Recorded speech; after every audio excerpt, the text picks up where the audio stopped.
j'ai été papa à la maison pendant longtemps. Puis ça faisait partie de mon identité. J'ai eu des moments merveilleux. Il y a des moments extrêmement valorisants à être présent pour ses enfants, à s'en occuper. Mais il y a des moments aussi avec beaucoup de culpabilité par rapport à notre autonomie, par rapport à notre liberté. On est contraint de mettre nos besoins de côté pour s'occuper des enfants. Moi, j'ai été séparé de la mère de mes 3 premiers enfants en 2021. Puis il y a eu des gros changements dans ma vie. J'ai tenté de partir une entreprise qui n'a pas fonctionné.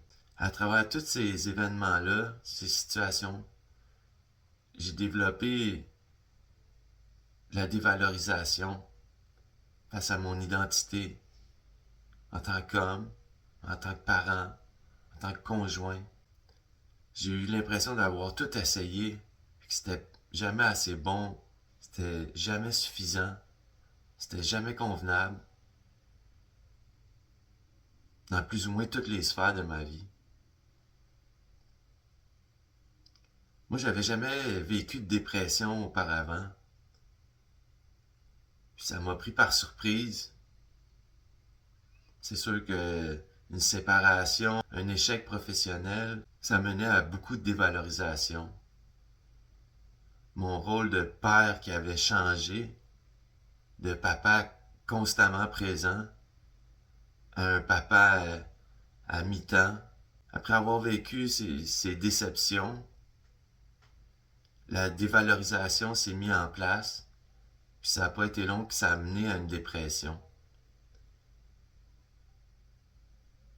C'était une dépression passagère qui venait, qui repartait. J'ai toujours été un homme très optimiste. J'ai confiance en la vie. Mais il y a eu des moments où j'ai senti la dépression très intense. C'était intimement lié à la dévalorisation que j'avais envers moi-même, finalement. La dévalorisation a mené à une dépression qui a fini par mener à un burn-out. Puis c'est sûr que rendu à cette étape-là, à ce niveau-là, c'est plus viable. On doit apporter des changements à notre vie. Puis à partir de là, j'ai dû travailler sur mon identité inconsciente, mes croyances limitantes. J'ai envie d'encourager tout le monde à prendre conscience des moments où on a des pensées négatives sur nous-mêmes. Parce que tant que c'est inconscient, on ne peut pas le régler. Pour changer quelque chose dans nos vies, on doit d'abord en être conscient, voir ce qui fonctionne, ce qui ne fonctionne pas. C'est sûr que se dévaloriser, ça ne peut pas mener à des bons résultats. On peut apprendre de nos expériences, mais il n'y a aucune utilité à se donner des coups de bâton, puis à se dévaloriser, puis à se culpabiliser. 4 astuces pour avoir plus de confiance et de crédibilité. Le premier peut paraître évident, mais c'est à cette étape qu'on rencontre le plus de difficultés. Réguler son état intérieur. Le deuxième, c'est ralentir.